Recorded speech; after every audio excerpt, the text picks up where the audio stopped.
Good morning. We will call this meeting of the Bucks County Commissioners, April 1st, 2026 to order, and let's begin with the pledge, and our prothonotary, Donna Petrecco, will lead us today.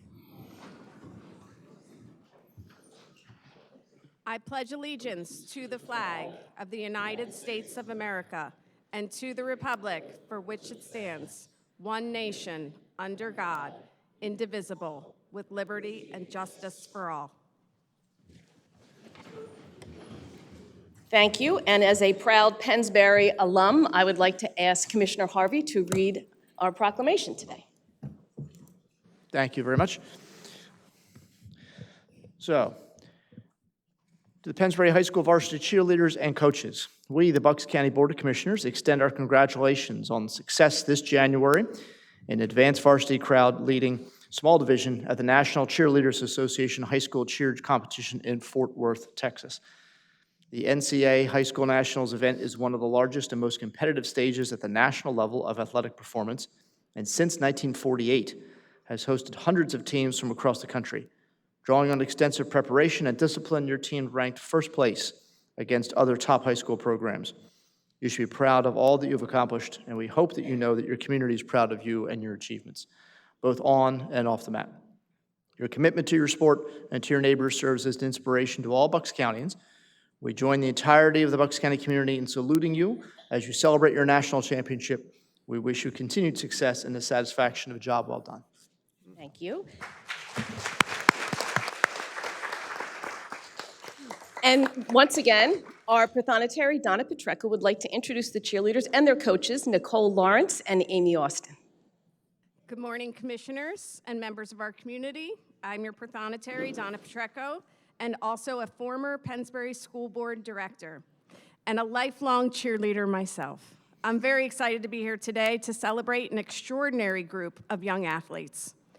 They have brought immense pride and recognition to our community. The Pennsbury High School cheerleaders, our national champions. Their achievement on the national stage is nothing short of remarkable. It reflects not only elite athleticism, discipline and teamwork, but also the countless hours of dedication, resilience, and heart. But what makes this team even more exceptional goes beyond the mat. These student athletes embody the very best of Pennsbury through their unwavering commitment to community service. Whether volunteering their time, supporting local causes, or lifting others up with their spirit and leadership, they remind us that true champions give back.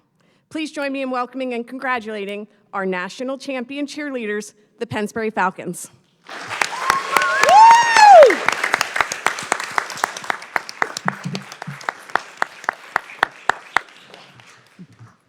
Good morning, everybody. My name is Nicole Lawrence, and I'm the head coach of the Pennsbury cheerleading program. With me today, I have my incredible varsity assistant, Amy Austin, as well as my incredible varsity cheerleading team that brought home our national championship. This past January, we brought our program down to Fort Worth, Texas to compete at the NCAA High School Cheerleading Nationals. This went from a regular national championship to one never seen before with crazy ice and snow down in Fort Worth, Texas. What normally would have been a 2-day competition got changed to a 1-day competition, making it even harder. But that did not stop our girls from delivering the best routine of their whole season and becoming national championships, which was our very first NCAA national championship. We also won another incredible award for our community service.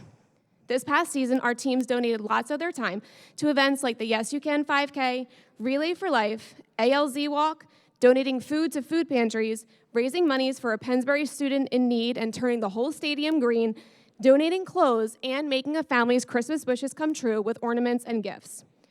No one ever does this for recognition, but admittedly, it makes us extremely proud of them and their big hearts. They are more than just athletes. Winning these awards was more than just a championship down there as well. It was validation that everything we did all season was worth the literal blood, sweat, and tears that were poured into it.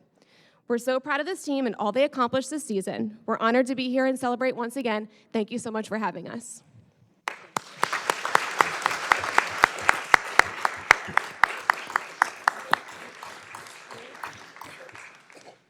Are you doing a cheer or just coming up for a picture? Okay, we're ready.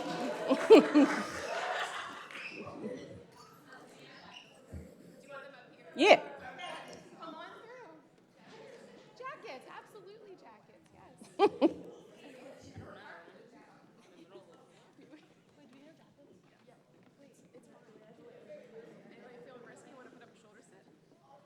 Great, Megan will do a shoulder set.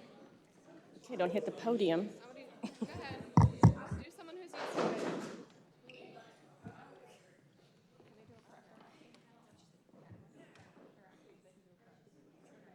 They said yes.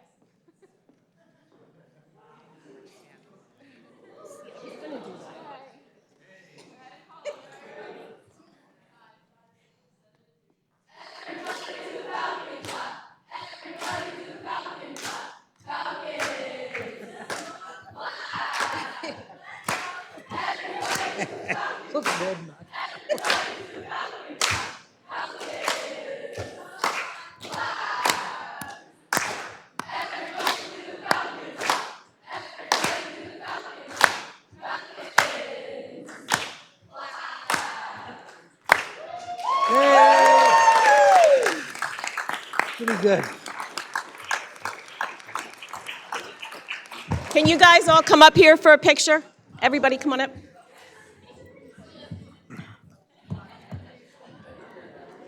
Come on up, we're just gonna do like a...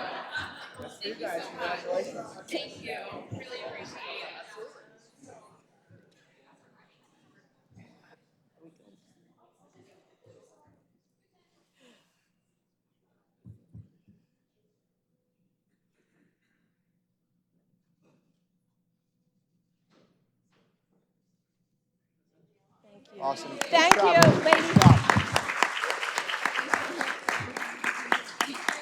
Thank you, thank you. Oh, we're thrilled. Thank you, we're so proud of you. I think Pennsbury will be proud if they go back to school too, right? You can feel free just to leave if you want.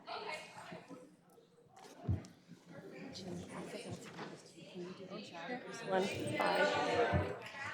But I gotta get this all quick. Yeah, come on.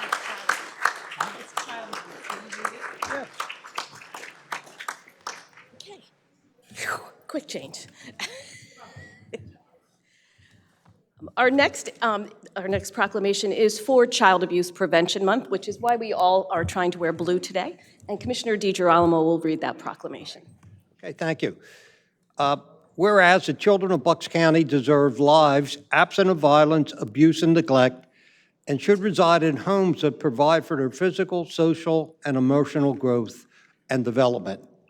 Whereas child abuse includes physical and psychological harm inflicted upon a child, which leaves those affected to sustain lifelong physical and emotional challenges.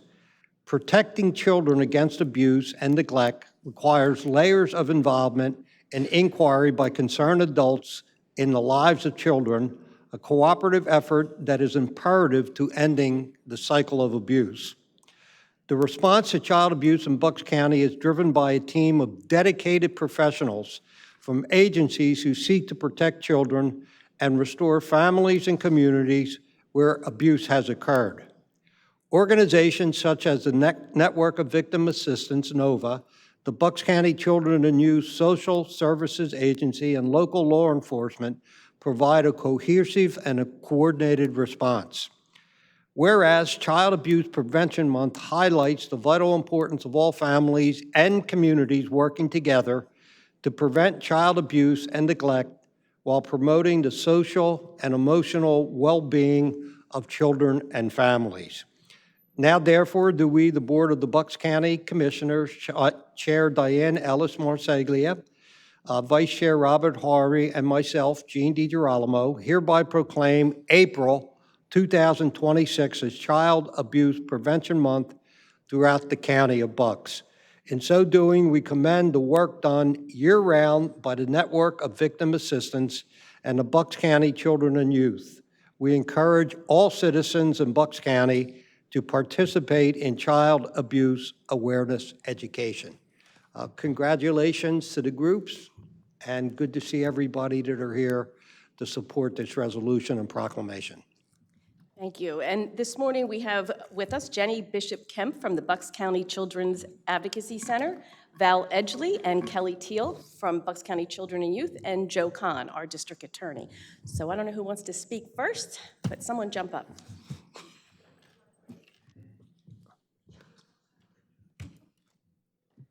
Good morning. My name is Jenny Bishop Kemp, and I am one of the family advocates at the Children's Advocacy Center. The CAC is a service of NOVA, the victim advocacy organization here in Bucks. We began in 2008 as a collaboration between NOVA, the Bucks County District Attorney's Office, Bucks County Children and Youth, law enforcement, and the Bucks County Health Improvement Partnership for a child-centered approach to child abuse investigations. Thank you for the opportunity to speak. Child abuse is something that we all have the power to prevent. By keeping children safe, we help bring a brighter, healthier future for our entire community. Trauma experienced in childhood can have lasting effects on a child's health, education, and overall well-being. This is not just a family issue, it is a shared community responsibility. The Bucks CAC provides safe spaces where children, teens, and adults with special needs can be interviewed in developmentally appropriate, trauma-informed, and legally sound interviews. We serve children with allegations of sexual abuse, including child sexual abuse materials, human trafficking, and internet crimes, as well as those impacted by physical abuse, drug endangerment, and exposure to violence. Next slide, please. We also support non-offending caregivers, empowering them to provide the best possible care for children in their lives. Through strong collaboration with our multidisciplinary team, we connect families to counseling services, medical care, and other resources. Next slide. The Bucks County Children's Advocacy Center is deeply committed to fostering strong relationships within our multidisciplinary team. When agencies work together through a coordinated response, we are better equipped to protect children, support families, and pursue justice effectively. Today, as we recognize Child Abuse Prevention Month, we extend our sincere gratitude to the commissioners for their ongoing support of children in our community and the commitment to ensure every child has the opportunity to grow up safe, loved, and free from abuse. Next slide. We also thank parents, caregivers, educators, and community members who nurture and protect children every day. To those who teach body safety, listen without judgment, and empower children to speak up, we are grateful. For those upstanders who take action against abuse and keep children safe, thank you. And finally, we thank our multidisciplinary team for their unwavering commitment to protecting children and connecting families to the care and resources they need. Now I'll turn it over to our colleagues with children and youth. Thank you. Good morning. Every year, April is recognized both nationally and in Pennsylvania as Child Abuse Prevention Month. This is a time to recognize that we can build a community where children can be free from abuse or neglect. Bucks County wants to see every child grow up happy, healthy, and loved with strong connections to their family and community. We ask all community members come together and support strong families, thriving children, and healthy communities. And then I'm going to have Kelly. In recognition of Child Abuse Prevention Month, we have planted 92 blue flags and 1 black flag outside the Court Street entrance of the administrative building. The blue flags represent the number of substantiated child abuse cases, and the black flag represents a child killed by abuse in 2025. Thank you. Good morning, Commissioners. As District Attorney, I am here with members of our incredible office to thank you for not just taking the time today for this proclamation acknowledging Child Abuse Prevention Month, but for your dedication to this issue, both as commissioners and through your life's work. Commissioner Marseglia, your dedication to social work. Commissioner Harvey, your dedication to education. Commissioner DiGirolamo, your commitment to our most vulnerable. As District Attorney, I am proud to stand here in solidarity and partnership with Children and Youth, with NOVA and allies across Bucks County to protect and fight for the most vulnerable members of our community. And I want to emphasize that this month is more than about doing what we do every day, which is prosecution of crimes like child abuse. It's about prevention. And if I could, I'd like to highlight 2 areas where we are working actively to protect our children from future abuse. First, our office, our county detectives, our attorneys, our victim advocates, works closely with local law enforcement every day to prevent child abuse and exploitation through our Internet Crimes Against Children Task Force. Commissioners, you are aware that in 2024, Bucks County, despite being only the fourth largest county in the Commonwealth, led Pennsylvania in the successful investigation and prosecution of these crimes. I am proud to report that today the results are in, and in 2025, Bucks County again led Pennsylvania in the successful investigation and prosecution of these offenses. And in 2026, our office is invested in not only continuing our good work, but supporting other Pennsylvania County District Attorneys to follow this example and protect children across Pennsylvania. This is not just about arrest and prosecutions. The work of this task force has prevented children from being abused and exploited. How? By tracking down online predators and arresting them for their online activities before they are able to commit further harm against children with physical contact.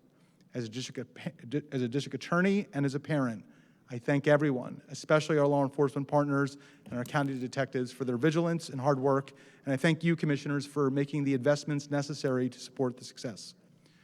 And secondly, we are now reaching out more proactively to our schools, meeting with teachers, our school administrators across Bucks County, and providing the support and guidance on how to prevent, detect, and report child abuse.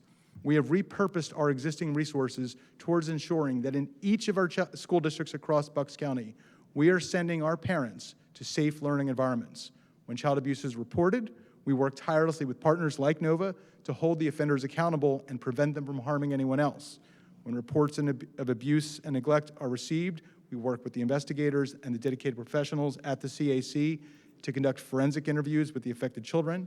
We use a multidisciplinary model to help families learn and navigate the process as we seek justice in the courts. So I want to take this opportunity to recognize the work that our victim witness does with NOVA, victim advocates, as well as partners like A Woman's Place, to make sure that victims and their families are supported every step of the way. Ultimately, commissioners, this is a team effort. Every one of us has a role to play in recognizing the signs of abuse, speaking up, reporting it, and creating a safe environment where children can thrive through support and compassion. It is often said in my office that behind every child abuse case file is a kid whose trust was broken, whose voice was silenced, and whose safety was put at risk. So we hear your proclamation today, commissioners, as a call to action, a challenge to us to remain vigilant, to continue our work tracking down would-be predators and preventing abuse before it happens, to hold offenders accountable, and to provide survivors and victims with compassion and skills for empowerment. Thank you again, commissioners, for your support of this important mission. Thank you. Any comments or questions? Any comments? I just have to say that I think it's somewhat humbling to have such joy with the children who were in here from Pennsbury and then need to think about what a sobering thing this is, and I appreciate your being here. I did want to just say that I have had this idea, when I was a child, I remember there was child abuse commercials. And I remember that people were told where they could call, but I don't know that that's available anymore. I was talking to our director, Rob Yoakum, about this on the way in. We have a pothole hotline. We have a mental health hotline. Last year, somebody was here about a gambling hotline, but we haven't provided one for parents who are kind of feeling like they need some support right then or someone to talk them through a crisis. So I'm thinking maybe that ought to be something Bucks County ought to take the lead in trying to do. So maybe a year from now we can have something like that. So thank you very much, and please come up and take a quick picture.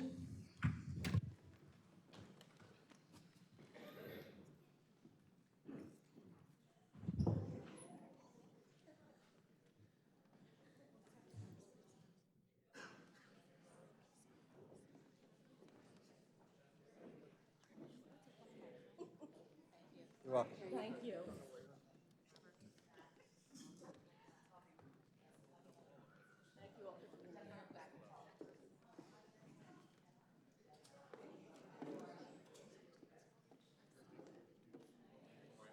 People on this side. Even it out. Everybody always wants one side.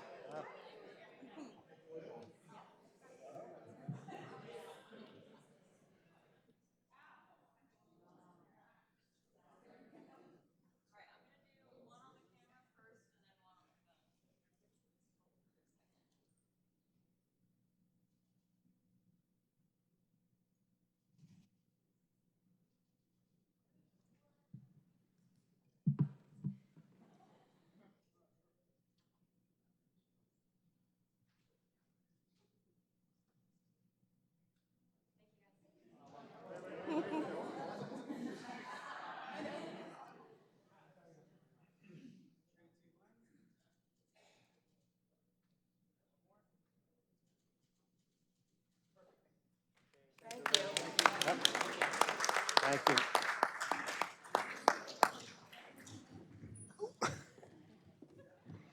We'll begin with public comment next. Ed Mackhouse.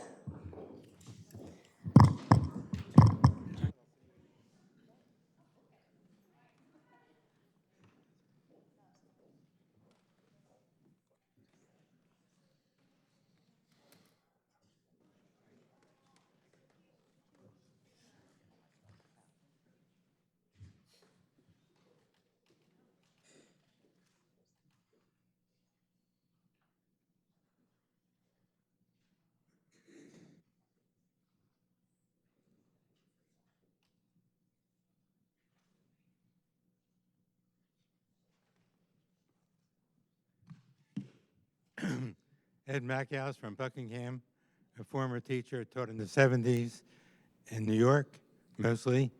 And I'm a scientist, engineer, physicist. I worked for the Voice of America, former retired government employee.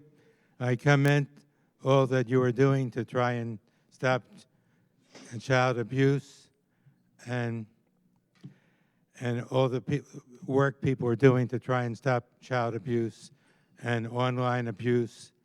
And I have experience stayed in contact with teachers and what's going on.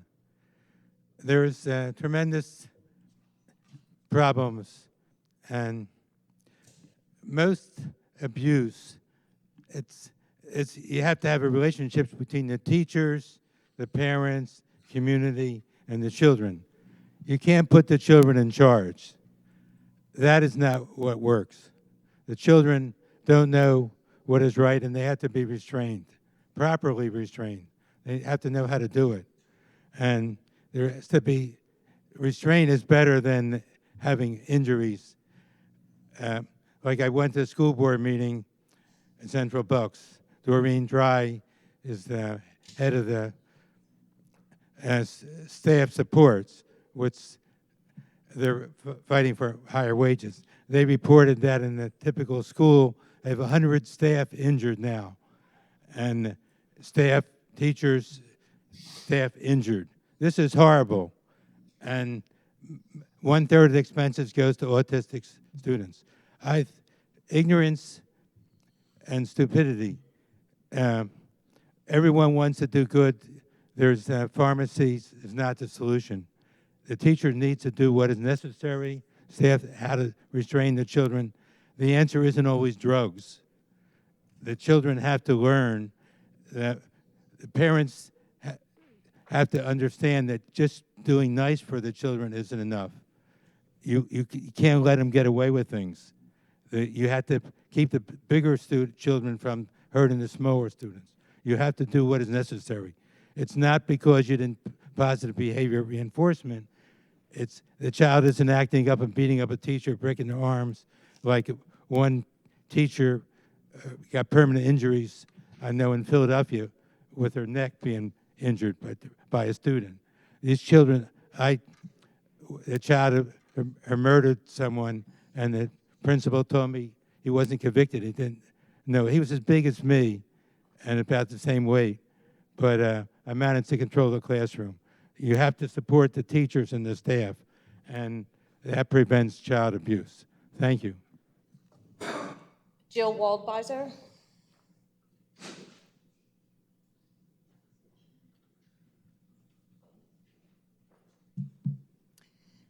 Hello, my name is Jill Waldbeiser, and I am the co-founder of Bucks Babies Matters and the mother of a child with hearing loss. Some of you may have heard me speak here before because in January, the system we had in Bucks County to provide services to children with hearing loss, vision loss, and mobility and orientation services from birth through age 3 changed drastically, and there have been a lot of concerns about those changes and the sustainability of the system and funding for that system. I'm here again today to address those changes, but also to thank the county for its efforts in this area and to continue to express how our organization would love to work with them on finding a solution. Someone much wiser than me recently told me that it is a sacred honor to advocate and that people who care about making a difference feel injustice in their bones. I could not agree more with those statements, and I know that the county has been doing everything it can do to address that injustice, and it must feel very frustrating, to know that your hands are tied by state regulations. So thank you to all the commissioners for their continued commitment to this issue. There's no doubt that this is a more complicated issue than any of us realized at the onset, but our advocacy group has continued to educate ourselves and others about it. We are now 293 members strong, and I hope we can continue to work collaboratively to find a solution for these babies and their families. Thank you. Tina Giazzano Falco, and if I said that wrong, I apologize. Correct me. It's okay. Tina Gazzoni Fialco. Everybody has different versions, so. Have the same thing happen, did it? Yep, I'm sure. So I'm Tina Gazzoni Fialco, also a co-founder of Bucks Babies Matter, and I want to echo Jill's sentiments. I believe all of us here, commissioners, Bucks Babies Matter, community members, all want what's best for babies with hearing and vision needs.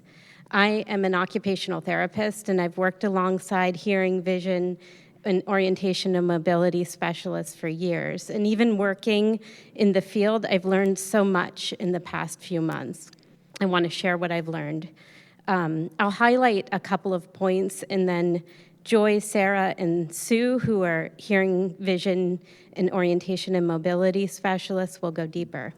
First, payment for hearing, vision, and orientation and mobility services are based on 1-hour sessions that teachers spend directly with families. But sessions often happen weekly or monthly, and on paper, the rate looks high, but the rate is designed to cover everything EI requires, including creating materials, coordinating supports, writing reports, and travel. And Joy, Sarah, and Sarah will give you more specifics. Second, we're here as voices for families who couldn't be here. Families are stretched with appointments for things like ear molds, audiology, ENT appointments, additional appointments for ENT if babies get sick, ophthalmology appointments, low vision optometrist appointments, neuro-ophthalmology appointments, glass fittings, and sometimes prosthetic eye appointments. Many children have multiple disabilities, which means even more appointments, more coordination, more exhaustion, all of this on top of regular doctor's visits and early intervention sessions. Families have so much work to do.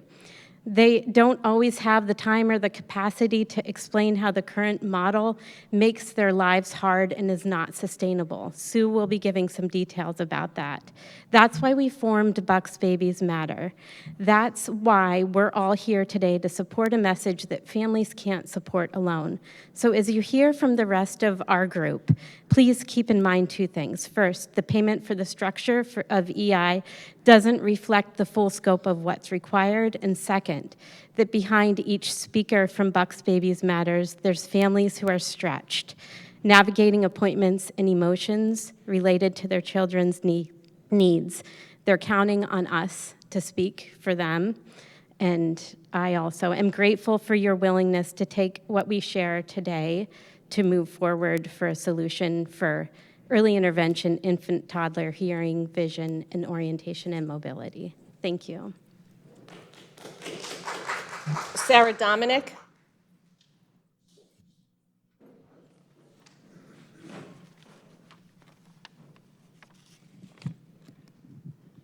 Good morning. My name is Sarah Dominic. I'm a teacher for the visually impaired at the Bucks County Intermediate Unit. I've worked in early intervention for 26 years. As you heard from Jill, our services from the IU have stopped for the birth to 3 population as of January 31st. Part of the challenge was due to the fact that the indirect time that we spend providing these services is not compensated. I wanted to tell you what some of these indirect supports look like for a child with a visual impairment. In order to maintain high-quality services, we're required in early intervention to take 24 credit hours specific to 0 to 3 trainings. Often as part of the indirect time, students and families, we work to write goals specific to them and progress on their goals. We write up specific functional vision evaluations that share how the student sees and then share them with not only team members, families, but everyone involved on the team. We help in adapting materials such as creating high contrast images, Braille books for families, to develop literacy in these students that are not able to access typical books. We help to create storybooks which have objects in the books to then give the child something to feel that they can develop concepts related to those books and develop literacy also.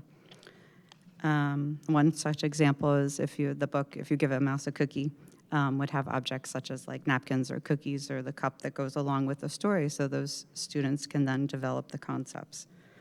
We take time to adapt toys and materials for these students. We live in a visual world where these students cannot access toys, the room, the environment, safe spaces on their own. It all needs to be adapted. We make texture boards for small babies to feel and help explore. We help families to interpret eye doctor information so that they can be the best advocate for their children. And sometimes we help make lists of questions for them to take back to the eye doctor to pursue diagnoses. We help to adapt toys and many other things for children with vision impairments that live in a visual world. Thank you. Joy Wilson.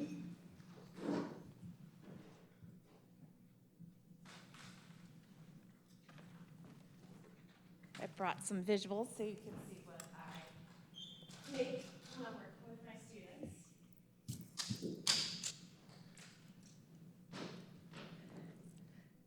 Good morning, Commissioners. My name is Joy Wilson, and I'm an orientation and mobility specialist in early intervention.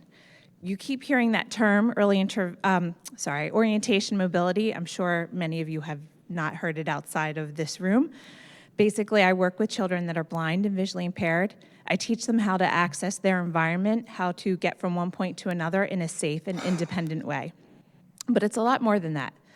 Orientation and mobility services are essential in building the foundation for a child's independence, confidence, and ability to engage with the world. In early intervention, these skills go far beyond simply learning how to move from one place to another. They shape how a child understands their environment, builds spatial awareness, and develops problem-solving abilities. When young children, especially those with visual impairments, receive early support in orientation and mobility, they begin to form a sense of where they are in space and how they can safely and purposefully navigate it.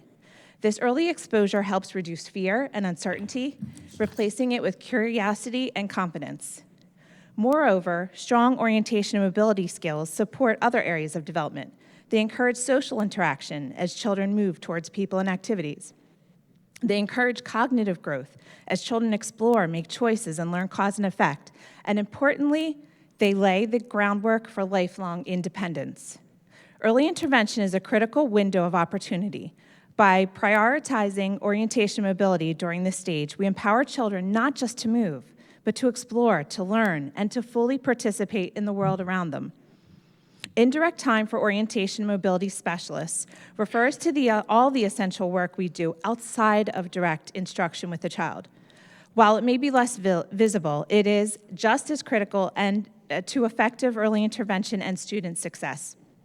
This time includes activities such as assessing environments, collaborating with teachers and other therapists and families, and adapting materials to meet the child's needs. So for instance, these canes that I have up here, that I've made for some of my students. His vision was making it hard for him to have the confidence to walk. So I built this walker type thing out of PVC pipe. And then once they begin to walk, I might transition to this other cane where they hold it with two hands and push it so they can feel what's in front of them. They can feel the surface changes. They can feel the drop-offs. And then we transition to the last cane, the cane all the way on your left, which is what you would normally see an adult who's visually impaired walking in an environment with. So indirect time also involves documentation. Oh, goodness, I'm running out of time. In short, indirect time is what makes direct instruction very much. purposeful and impactful. Thank you. I know the next person that wanted to speak, Sue Moser, I'm going to ask you to keep it under a minute. You have to be a homeowner or a landowner in Bucks County to speak, but we're going to grant you that ability to talk today.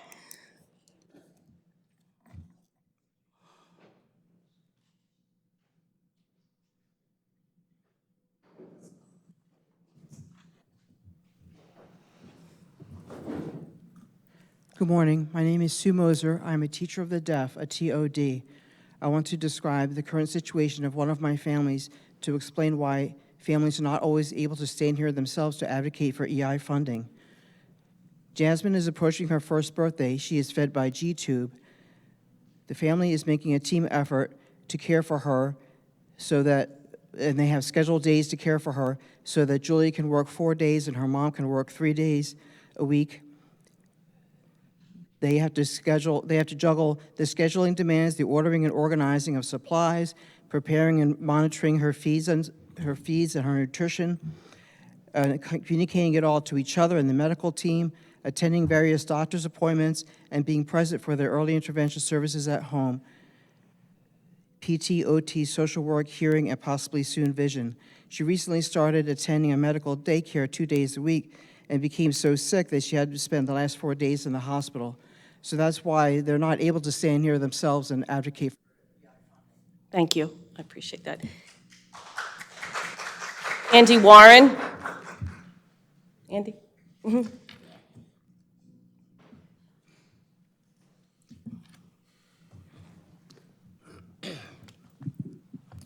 Morning, Commissioners. As I recall, wasn't one of you on the stand a Pennsbury cheerleader at one time before they started throwing? They're talking about you. I thought it was you. I figured that. I was, not Pennsbury Tenant. But I have 2 points on the agenda today, 8B and Roman numeral 5A. On September 3rd, the Commissioners increased an extension for a construction management of the DART program, $243,000. What was the second? December 3rd of 2025, there wasn't a dollar figure to it, but an extension of a general contractor with Magnum was passed by the Commissioners. Today, item 8B is a $363,000 general construction extension. My question to you all is, when is the DART facility going to be open? I thought it might be, and if it is, excellent. When you describe it, I think it sounds good, and I tend to agree with the goals of it. What's more difficult, however, is with these 6-month, 5-month, 4-month, $250,000 expenditures, hard to keep track of that. My question is, would it be possible at the conclusion of any major years-long investment of taxpayer dollars that we could get a white page summary of the program, how long it took, how much it cost, when it's opened, and what it wants to do? 1 page, but it would seem to me that would tie it all together. So that's the general question for 8B, and my general question for Roman numeral 5A, could you or someone, sheriff, someone, define the difference between the duties and obligations of the Marshall-Sheriff partnership versus the Sheriff-ICE partnership? How's that different? What's involved? Certainly. First of all, we will wait for the regular agenda to address the question with the sheriff because he's here and he will be able to explain that. not sure, is there a question anybody wanted to answer from Andy? I can think about the white page thing you're talking about. Did you want to say something about the DART? And by the way, the DART did open. There are, I think, 2 or 3 people there right now. Bills. Testing 1, 2. Mr. Warren, so first of all, general services, item 8B, the change order for Magnum is actually change order number 5 for a project that under the GC multiple prime contracting method is about an $11 million contract, with the GC contract being 2/3 of a construction project. To only be at change order number 5, I think in itself is pretty remarkable, because it could be change order number 35. But it's one of those things that, in light of the course of the project, the unforeseen conditions that we encountered, we were able to compile a list of items and hold them to the end to do one bigger change order at the end and capture everything. And by doing so, it allowed us to have some negotiating power in terms of being able to make sure the county was getting the best bang for the buck, but more importantly, to make sure that we could get the contractors down on all the items that were unforeseen as much as possible. And so the change order itself for $363,326.43 really encompasses a whole variety of things. I mean, I could run through the list of items, but it's a delay from NTP for permit approval, relocate a generator pad, add 1,200 feet of 2x4 fascia, install 80 sheets of plywood in place of gypsum board for shear walls. We ran into some shear walls when we got to, issues with the shear walls when we got through the coordination drawing process for mechanical equipment in the ceiling, that we had to redesign the shear walls. 17 chases, revised studs for duct openings, delete electrical room walls, add thresholds. I mean, do you want me to go through the whole list? He's saying it's all right. Oh, okay. Listen. Okay. Yeah. Got you. All right. Thank you.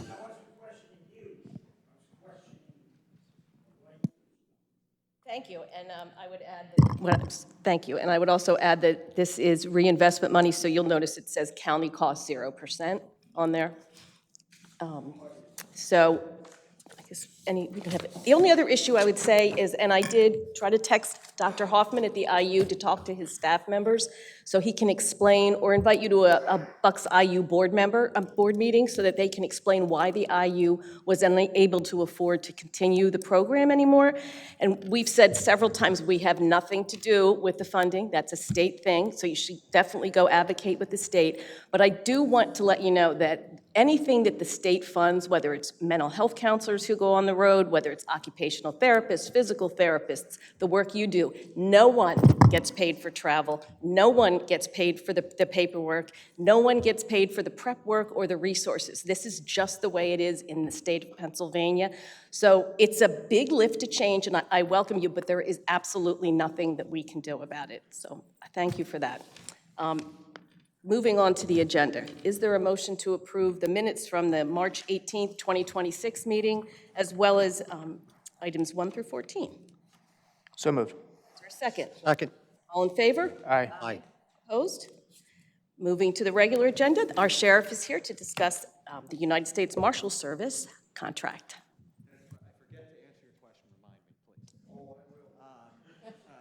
So just very briefly, Commissioners, the United States Marshal Service is kind of the federal version of the Sheriff's Office in terms of court security, fugitive apprehension. So they are fantastic partners for us. Operationally, the U.S. Marshals have very few people. There are actually very few U.S. Marshals. The way they work is they provide resources and they provide technical capabilities, intelligence collection, services like that, and then they rely on task force officers to do their work. So the main task force that we work with is the Violent Crimes Fugitive Task Force. This is an entity with just a couple U.S. Marshals on it, and then it is made up of task force officers from local sheriff's departments, police departments, the state police. Several years ago, my predecessor entered into a memorandum of understanding where we would provide a task force officer to that Violent Crimes Fugitive Task Force. We did that. He's been there for several years. It is working fantastically for us. The Bucks County gets way more out of this than we put into it. Actually, just yesterday, there was a drug delivery resulting in death that occurred in Warwick, but our task force officer was able to lead an investigation, making the arrest in Philadelphia, using their resources.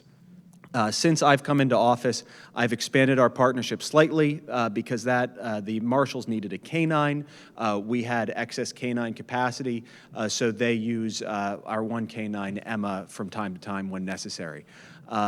Additionally, I don't want to get into the too specific because of officer safety concerns, but we are seeking to enter into a joint operation with the state police and the United States Marshals coming up, which is fully funded. The Bucks County taxpayers are not paying a dime for it. It will all be performed on overtime with the U.S. Marshals paying that overtime, so it's not occurring during work hours.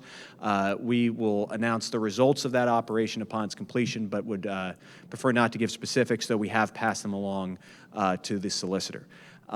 So to that end, I'll answer Mr. Warren's question related to the difference between this partnership and the ICE partnership.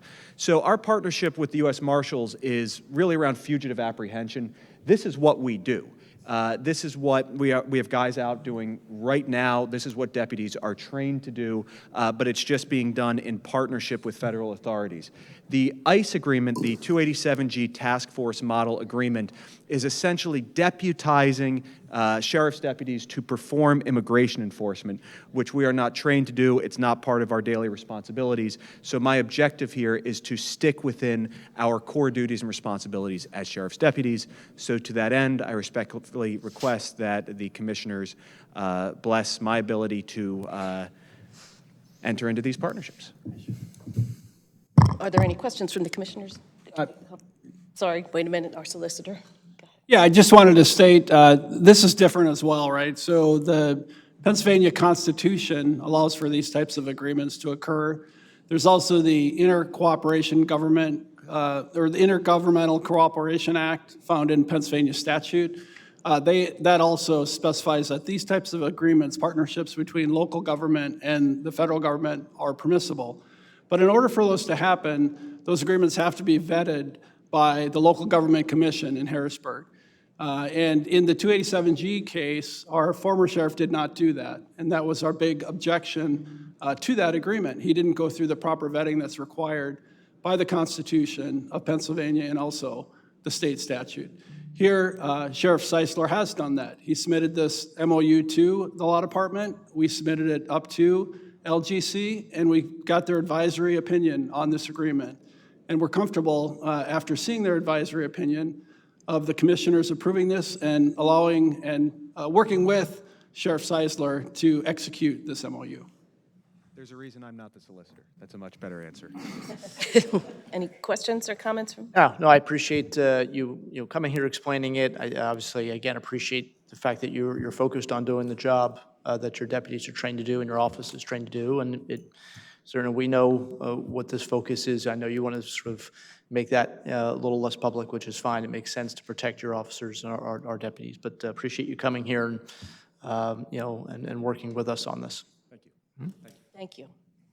Is there a motion to approve the memorandum of understanding? So moved. Is there a second? I'll second. All in favor? Aye. Aye. Opposed? And we have a couple budget adjustments. Good morning, Commissioners. For your consideration, we have budget adjustments number 2 and 3 against the 2026 budget. These adjustments are directly related to items from the consent agenda, 6A and 8D. It allows for recognition of revenue and to allow room for additional expenditures related to these items. Thank you. Are there questions about the budget adjustments? Is there a motion to approve? So moved. Is there a second? Second. All in favor? Aye. Aye. Aye. Opposed? Personnel actions. Is there a motion to approve today's personnel actions? So moved. Second. All in favor? Aye. Aye. Opposed? And board appointments, Commissioner Harvey? Sure, thank you. We have 3 new appointments to the Area Agency on Aging Advisory Council. These are 3-year terms, which will end January 1st, 2029.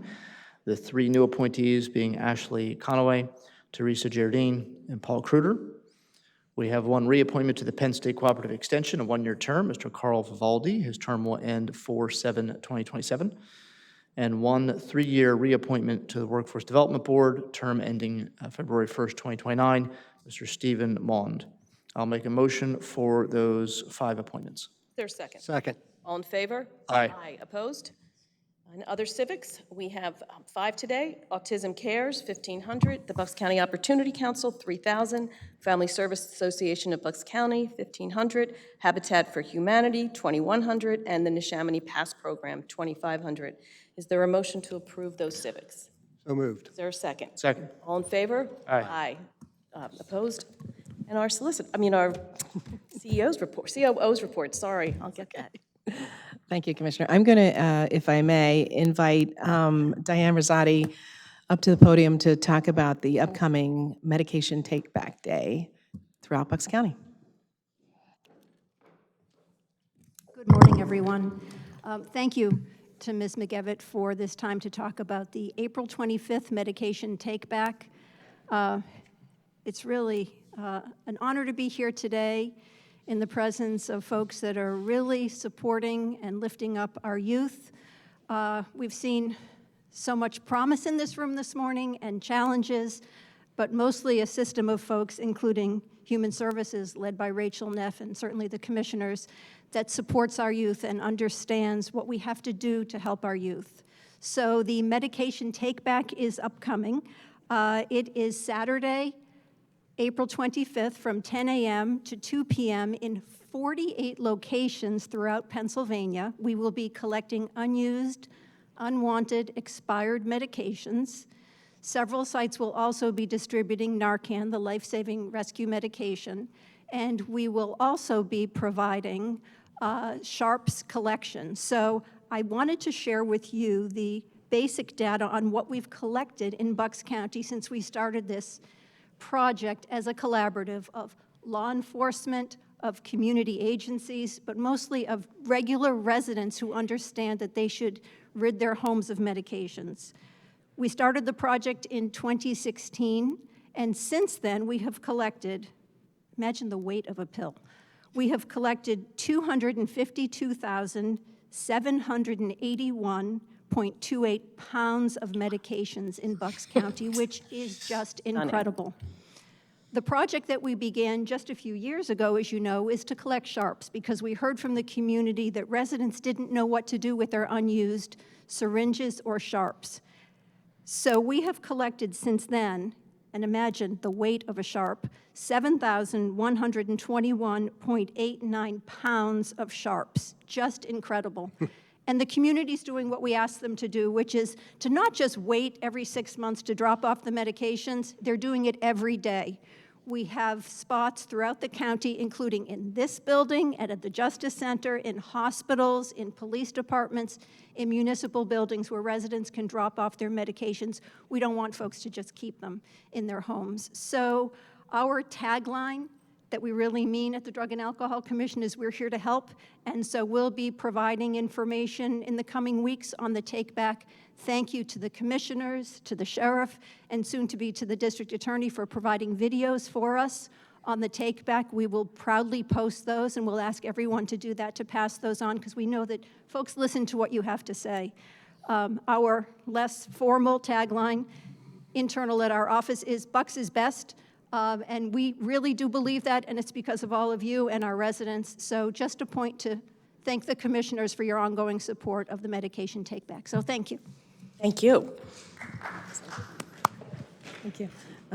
Just another friendly reminder, the Household Hazardous Waste Collection Program is April 4th at the Saturday at the Newtown campus of the Bucks County Community College from 8:30 to 2.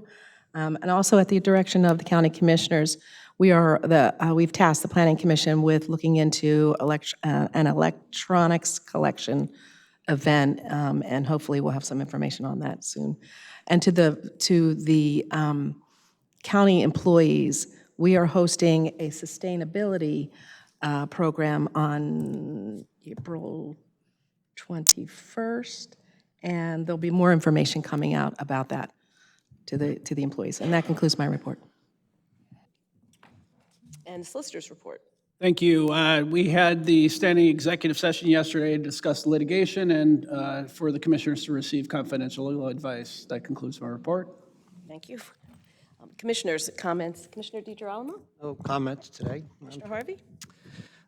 Just want to thank everybody for a great meeting. As always, the staff, COO, our guys in the booth, who get to play DJ before the meeting starts, and obviously then troubleshooting during the meeting and keeping us up on the air. So appreciate all that, and just want to wish everybody Passover starts this evening at sundown. So for all of our friends and relatives and coworkers, neighbors who are Jewish, happy Passover, and Easter, of course, is on Sunday.